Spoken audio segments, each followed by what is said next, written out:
తమిళనాడు కూడా ఏదో చేయాలనుకున్నా అక్కడ వర్కౌట్ అవ్వలేదు, విజయ్ని ఎవరు ఆపలేకపోయారు అని.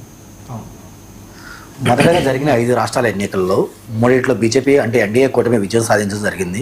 మిగిలిన 2 ఒకటిలో టీఎంకే అయితే, మరొకటి ఏదైతే కాంగ్రెస్ సంబంధించిన పక్షాలు ఏదైతే ఉన్నాయో ఎల్డీఎఫ్ సంథింగ్ వాళ్ళు యూడీఎఫ్ ఎవరైతే ఉన్నారో వాళ్ళు గవర్నమెంట్ ఫామ్ చేయడం జరిగింది. ఇందులో ముందు ప్రధానంగా మనం 2 రాష్ట్రాల గురించి డిస్కస్ చేయాలి సార్. మొదట ఏంటంటే వెస్ట్ బెంగాల్ ఒకటి, మరొకటి ఏంటంటే తమిళనాడు. ఎందుకంటే మిగిలిన ఏదైతే 3 రాష్ట్రాలు ఉన్నాయో అదైతే మేము కేరళలో వచ్చేసి మేము బోని కావడం జరిగింది. ఇంతకుముందు మాకు అసలు ఒక ఎమ్మెల్యే లేకపోతే ఈరోజు మేము బోని కొట్టడం జరిగింది. రిమైనింగ్ 2 రాష్ట్రాలు ఏదైతే ఉందో మా యొక్క పార్టీ ఏదైతే రూలింగ్లో ఉందో ఎన్డీఏ కూటమి మేము నిలదొక్కుకోగలిగాం. సరే, ఇప్పుడు 2 పార్టీలు డిస్కస్ చేస్తే, 2 రాష్ట్రాల గురించి డిస్కస్ చేస్తే ఏదైతే వెస్ట్ బెంగాల్లో రిజల్ట్ వచ్చిందో డెఫినెట్గా అది గేమ్ చేంజర్ అని చెప్పాలి సార్. ఆ తర్వాత ఏదైతే టీవీకి అయితే ఉందో విజయ్ గారి పార్టీ ఏదో విజయం సాధించడం అది విజయవాణం కావచ్చు సార్. విక్టరీ అనాలి, it's history sir. Not a victory, it's history అని చెప్పొచ్చు. అది వాట్ ఎవర్ మీరు ఏదైనా సరే అతను గెలిచారు, అతనికి మనం స్వాగతించాలి, కంగ్రాచులేషన్ చేయాలి సార్.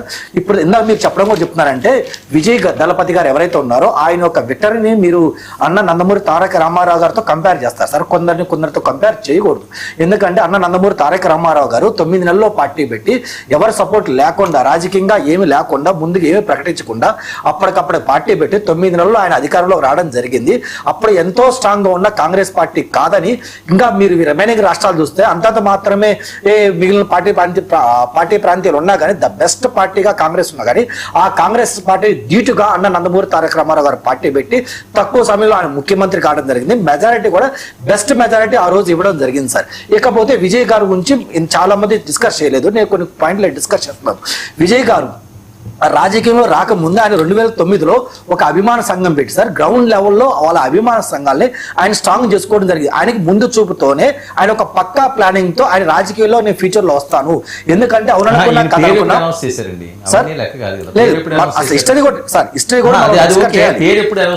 డెఫినెట్ గా 2 సంవత్సరాల క్రితం 2024లో డిస్కస్ చేశారు సార్, పేరు పెట్టారు. కానీ బిఫోర్ ఒక హిస్టరీ కూడా ఒకసారి మనం చెక్ చేసుకోవాలి. ఎందుకంటే 2009లో ఆయన అభిమాన సంఘాలు పెట్టి ఎక్కడికక్కడ స్ట్రాంగ్ చేసుకున్న తర్వాత నెక్స్ట్ 2011లో ఏఐడిఎంఏకి ఆయన నేను సపోర్ట్ చేస్తానని బహిరంగ సపోర్ట్ చేయడం జరిగింది.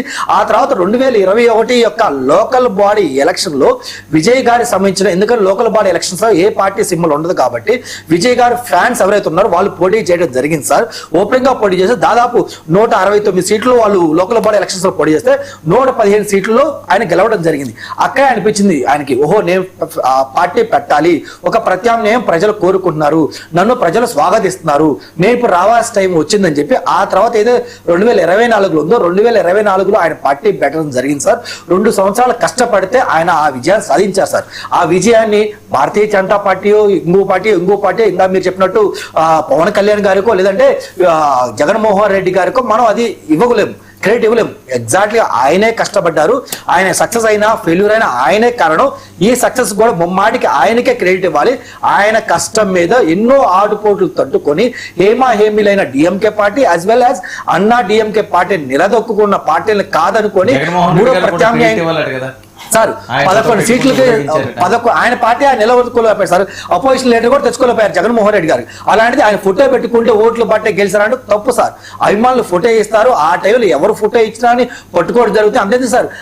విజయ అని పేరు ఒక అతను సార్, యాక్టర్ అజయ్ ఉన్నారు, ఆయన ఫోటో ఇస్తే కూడా ఆయన ఫోటో కూడా పెట్టుకోవడం జరిగింది.